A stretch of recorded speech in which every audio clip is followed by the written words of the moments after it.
অনেকে বলে দিয়েছেন এটা এক্সিটিং করে না, তবে আইনস্টাইনের রিলেটিভিটি লয়ে বলা হচ্ছে টাইম ট্রাভেল ইজ পসিবল। এটা কিভাবে সম্ভব? এই নিয়ে ভাবতে ভাবতে অনেক প্যারাডক্স এসেছে, তাদের মধ্যে গ্র্যান্ডফাদার প্যারাডক্স অনন্য।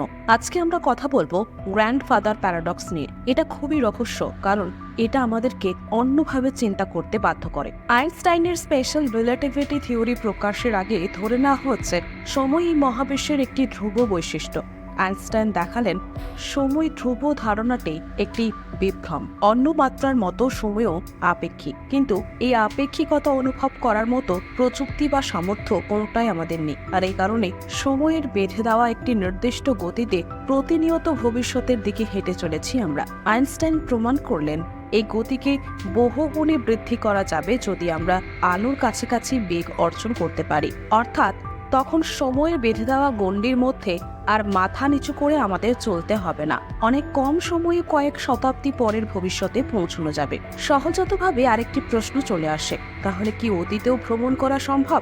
জেনারেল রিলেটিভিটি সমীকরণগুলো থেকে অনেকগুলো সমাধান পাওয়া যায় যেগুলো অতীত ভ্রমণ সমর্থন করে, কিন্তু এই সমাধানগুলো কি শুধুই গাণিতিক নাকি আমাদের মহাবিশ্বের জন্য প্রযোজ্য তা নিয়েও বিতর্ক রয়েছে। তবে অতীত ভ্রমণ নিয়ে অনিশ্চয়তা থাকলেও আমাদের তো সে ব্যাপারে চিন্তা করতে কোনো বাধা নেই। এই চিন্তাগুলো থেকেই জন্ম নিয়েছে অনেকগুলো থট এক্সপেরিমেন্ট, অনেকগুলো প্যারাডক্স।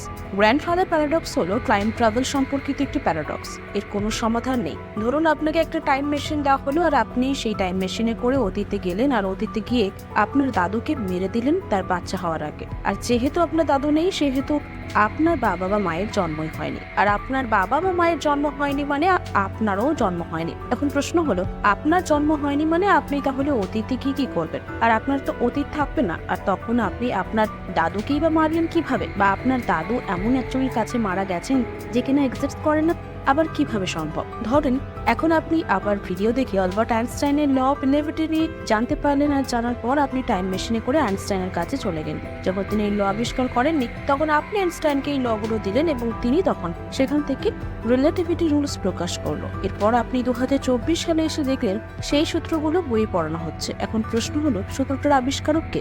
আপনি যে ইনফরমেশন আইনস্টাইনকে দিয়ে এসেছেন সেটা তো আপনি আবিষ্কার করেননি। আর এটার সোর্স বা কোথা থেকে এলো? আসলে কোথা থেকে?